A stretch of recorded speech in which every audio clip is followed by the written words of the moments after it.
Ada and Chike, both in their late 20s, had just moved into an old colonial house at the edge of a sleepy village named Amorphia.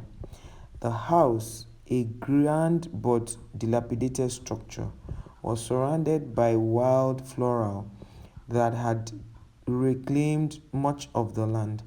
As they unpacked their joked about starting their new adventure away from the bustling city life of Lagos.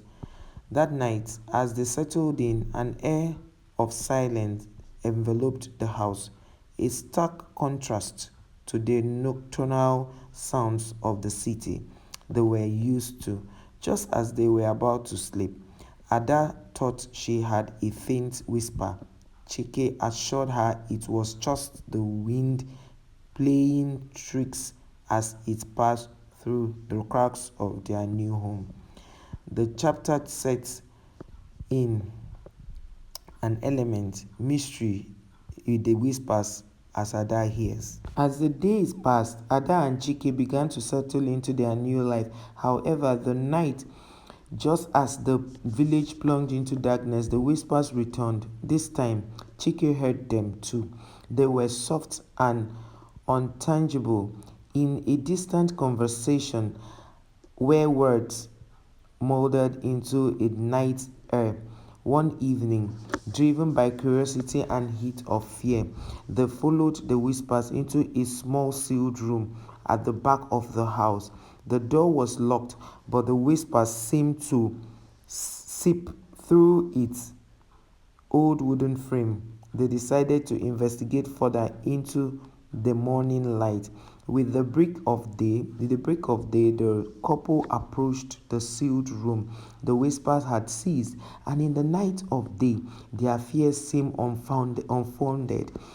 Chike managed to pry open the door with some effort, revealing a room that time had forgotten, covered in the thick layer of dust and cobwebs. As they explored the room, a cold breeze brushed past them, causing Ada to shiver. It was odd, considering the windows were sealed shut. Later that day, as they discussed the room's odd chill, they introduced a picture frame on the metal had moved from the original position. They noticed that that particular frame had moved from the original position. They were sure they hadn't touched it. Curiosity piqued, Ada and Chike decided to visit the village elders to learn more about their new home. They were met with hesitant glances and cryptic warnings. The house, they were told, belonged to a woman named Neka, who was said to have vanished many years ago under mysterious circumstances. The elders spoke in hushed tones about the house being touched by the spirits, a place where the living and the dead were too close to comfort for comfort. They advised the couple to show respect to the spirit, perform offerings to avoid disturbing the peace. That night, Ada woke up to chilling sight. A woman draped in white and with soft, sorrowful eyes stood at the foot of their bed. Paralyzed in fear, Ada could only watch as the figure slowly faded away. In the morning, she recounted the encounter to Chike, who was skeptical but concerned about Ada's distress. They decided to set up a camera in the bedroom to capture any unusual activity.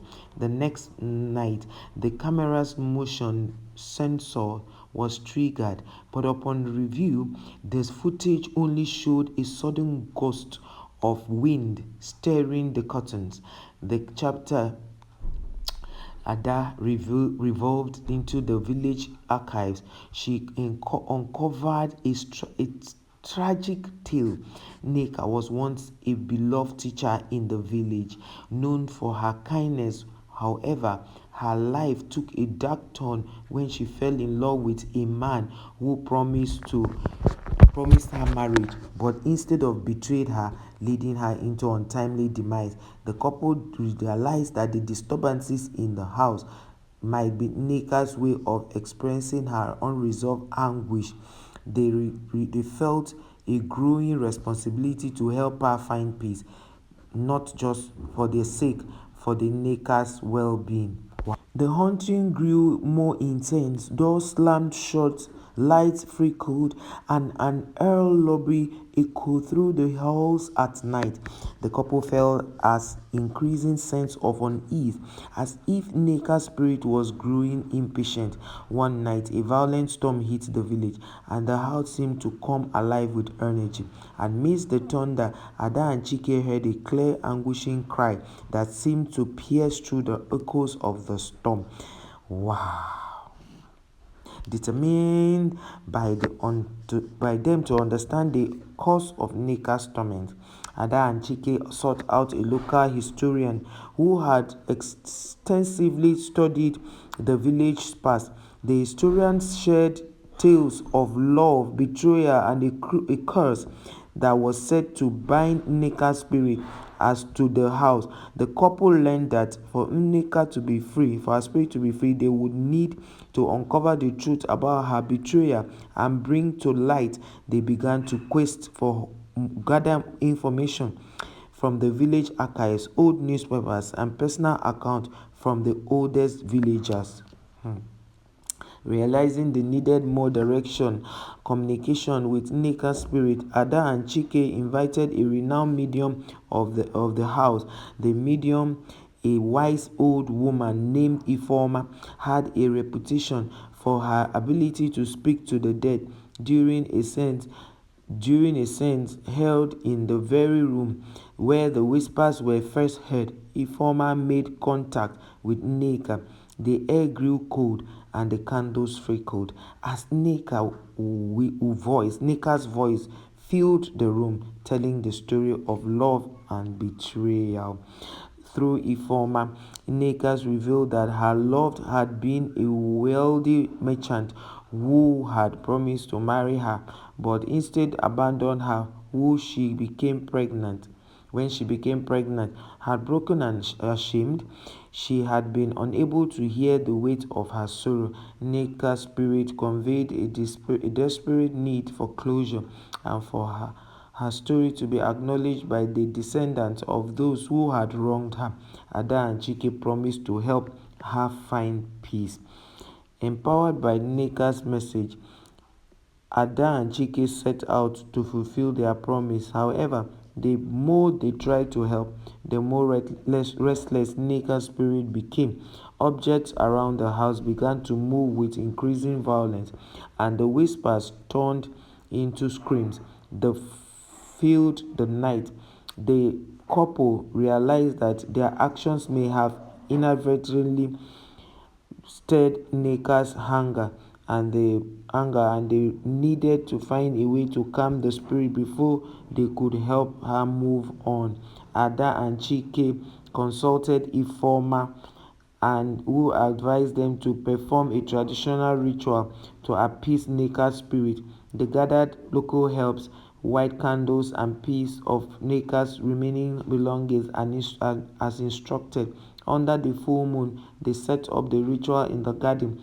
As they began to chant and offer items to the spirit, a sense of calm descended upon the house. For the first time since their arrival, the couple felt a shift in the atmosphere as the sign that Nneka was listening. Following the ritual, the house was peaceful for several weeks. Ada and Chike began to hope that they had finally helped Nneka find peace. However, one night a soft glow emanated from the sealed room and they heard Nneka's voice thanking them. The light grew brighter and there was a vision of Nneka holding a baby. She smiled at them before fading away, leaving behind a sense of serenity. The couple knew that Nneka's spirit had moved on, her story finally acknowledged and her pain healed. Nneka's spirit at rest, Ada and Chike found a new sense of purpose in the village. they decided to renovate the house Neka lived in.